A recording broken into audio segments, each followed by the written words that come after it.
First Elliot, then Mickey, climbed over the well's lip and lowered themselves into the silent darkness. The air grew colder and damper as they descended. Their flashlights flickered against rough stone walls. After a tense, careful climb, they landed on solid ground in what appeared to be a narrow corridor.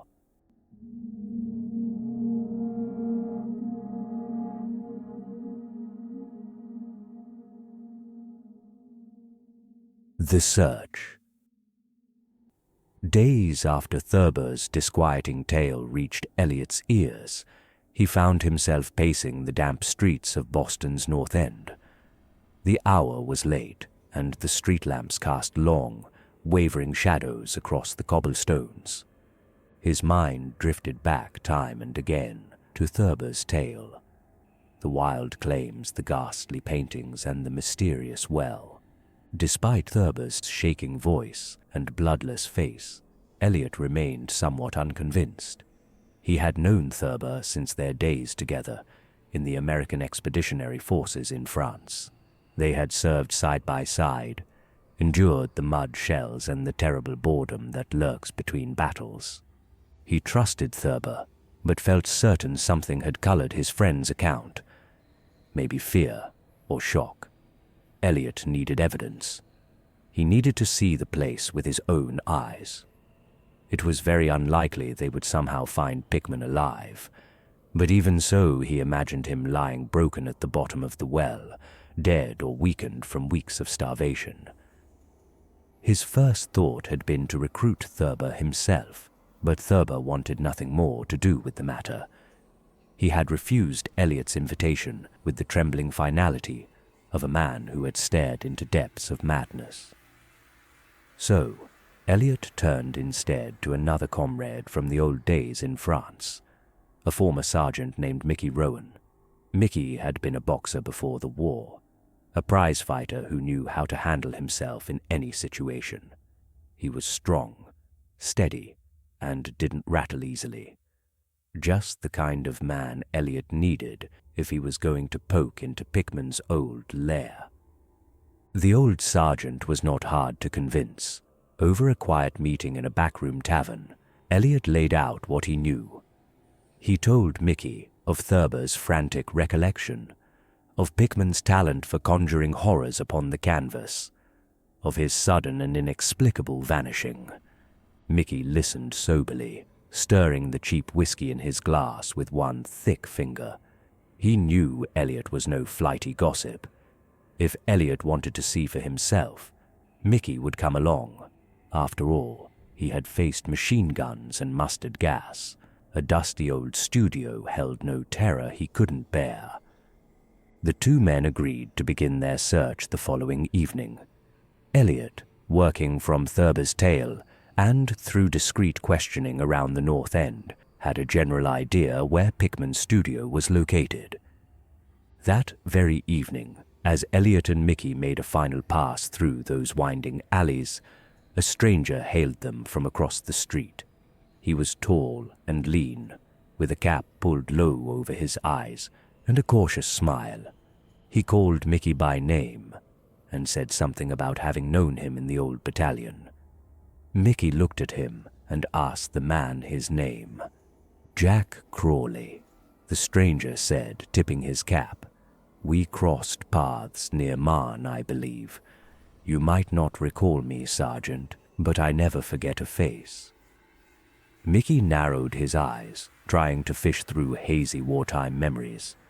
There had been many men, and not all had stuck around long enough to leave a deep impression. Still, Jack carried himself like a soldier, straight-backed, calm. He seemed local too, for he spoke easily of the North End and claimed to know exactly where they could find the studio. Elliot and Mickey were cautious, but this Jack fellow seemed harmless. I've heard the rumors about Pickman, Jack said. He was seen coming and going, even though I suppose he thought he was unknown to any and all in the North End. If you want, I'll show you the spot and help you, for old time's sake. Let's say we meet tomorrow night after dark. Elliot and Mickey exchanged glances. This was an unexpected turn of events, but perhaps not unwelcome. The North End's tangled lanes were confusing, and time was slipping by. Besides, Elliot had a revolver in his coat and Mickey carried a heavy crowbar and more than one weapon. They were no easy marks. They agreed to meet Jack the following evening, just before the moon rose high. When the time came, Elliot and Mickey were prepared. Armed and steady, they followed Jack through a series of twisting alleys, past old brick buildings whose slumped shoulders spoke of centuries of quiet decay. Jack led them confidently, making easy conversation, as though they were old friends out for a stroll. The streets grew quieter and gloomier, until finally, at the end of a crooked lane, stood an ancient building of wood and stone, and with a worm-eaten 10-panel door. Parts of its roof seemed to have caved in, and the windows were boarded over. This, Jack assured them, was Pickman's studio. Mickey gripped his crowbar and tested the door. It held, so he set to work. With a series of heaving motions and dull thuds, the boards and old lock gave way, and the door creaked open into a dark, musty interior. They waited for a few moments, but nothing indicated that someone had taken notice of their actions. Mickey's flashlight pierced the gloom, revealing a large room scattered with dusty canvases, broken easels, and paint-smeared rags. The air smelled faintly of mold and old turpentine. They looked around carefully, finding only a few pieces of Pickman's art, but at least they were now confident that this was the right place. Most of the paintings were unfinished sketches, ghoulish outlines and distorted faces, but nothing more extreme than the publicly known pieces. There were no monstrous secrets waiting just inside the door, no rotted remains, no unholy altars. Elliot felt an odd mixture of relief and disappointment. It seemed that, on the surface at least, Thurber's tale had outstripped the truth. They pressed deeper into the house and eventually descended to the cellar. Here they found both Pickman's studio and the sinister old well. Mickey shone his flashlight down. The well was deep, but seemed dry. No Pickman, no glint of water, just stony darkness. The beam caught what looked like a floor many yards below, as though the well connected to some underground chamber. The two men looked at each other. Perhaps this was where Thurber's unimaginable horrors had lurked. Perhaps the true secrets lay below. The studio held little of interest and didn't live up to Thurber's vivid description. After conferring in low voices, Elliot and Mickey decided to go down the well. They had brought a heavy rope for just such a possibility. They braced it against a sturdy column and tested its strength. Jack seemed uneasy as they prepared to descend. "I'll keep watch up here," he offered. "I'm not much good with heights, and someone should stand guard." Elliot and Mickey agreed, each taking a strong grip on the rope. First Elliot, then Mickey, climbed over the well's lip and lowered themselves into the silent darkness. The air grew colder and damper as they descended. Their flashlights flickered against rough stone walls. After a tense, careful climb, they landed on solid ground in what appeared to be a narrow corridor, dungeon-like, lined with irregular old stones. They scarcely had time to look around before a startling sound reached their ears. A sharp rustle and the scrape of something above. The rope, their lifeline to the surface, tumbled suddenly down at their feet. Elliot's heart lurched.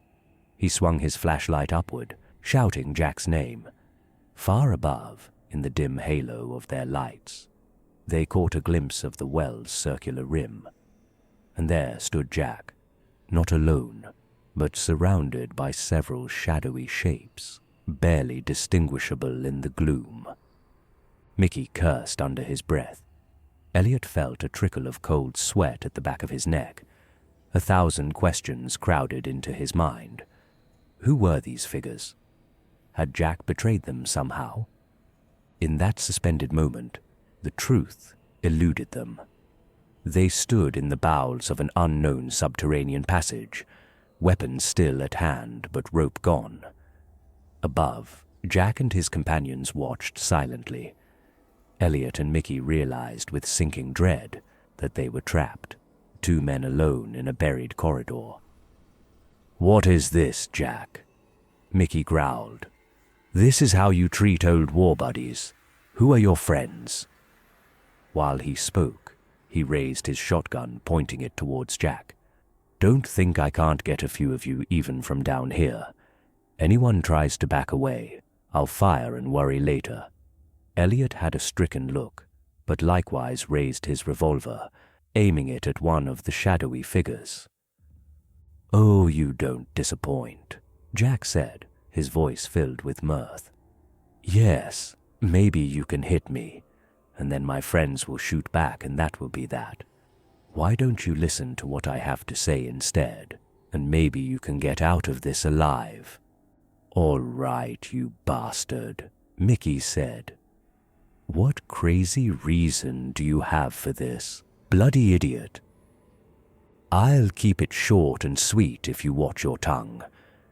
I was never in your little war. There are more important things in this world, you see. Things an uninitiated insect such as yourself could never understand." At this point, one of the shadowy figures raised his hand to silence Jack and took a step forward. He spoke with a dark, rasping voice. "There are many exits from the tunnel system that you are now in. All you have to do is find one of them and get out, and we will leave you alone." "And I guess that will be just a jolly walk in the park," Mickey muttered. "All right. Come on, Elliot, let's go." The two men at the well bottom backed away, so they were no longer possible targets for the figures above. "Well," the rasping voice continued, "you might want to stay away from some of our friends that call those tunnels home." At this, an ugly and hoarse laughter erupted from the other figures. Elliot and Mickey stood in subdued silence in the dark tunnel, while the strangers placed the heavy wooden disc in place over the well. All the while, they were singing an eerie hymn. "By the charnel winds of nighted gulfs, and the silent watchful eyes beyond mortal ken, we beseech thee, O dweller at the threshold. Hear our whispers in the hollow gloom, O keeper of forbidden gates, and stir from thy slumber beneath black seas of infinity. In our blood and fear, we open the crooked door. In our minds, we make a throne of dread. Attend our plea, Ancient One, and fill these trembling vessels with thy nameless might."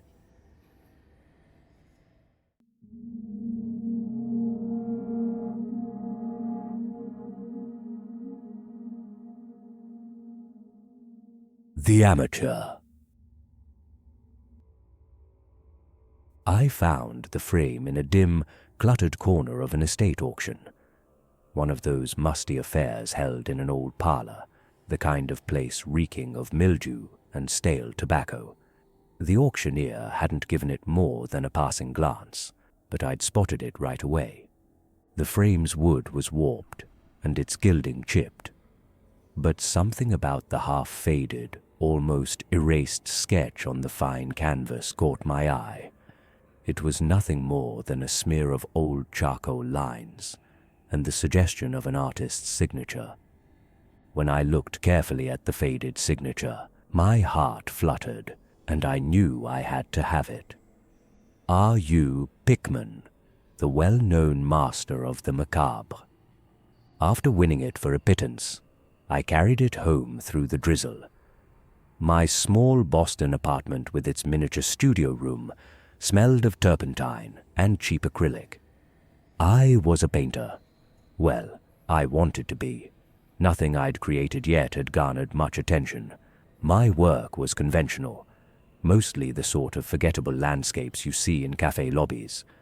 But this frame, this half-lost piece, felt like an opportunity.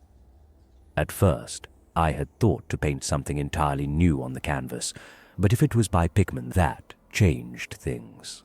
Art that truly disturbed, not just pleased, had always intrigued me. Picasso, Goya's black paintings. My tastes always wandered close to the unsettling. I set the frame on my easel and examined it under the lamp. If this truly was a Pickman piece, it must have some real value. Of course, it looked incomplete, just a blur of charcoal strokes forming the suggestion of a crouched figure. To the naked eye, it was just a scribble, but I knew better. There was something in those lines, something waiting to be coaxed out.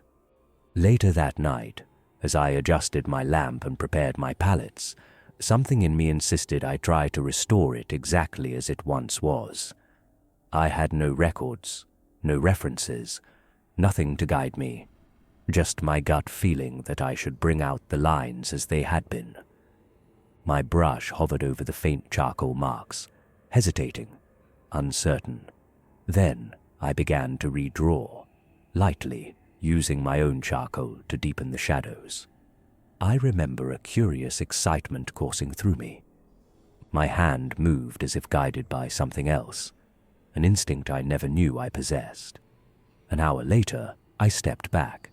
The figure had become clearer, a hunched silhouette, limbs a touch too long, its head tilted at an unnatural angle, and the suggestion of teeth, jagged, crooked, showed in the grainy darkness.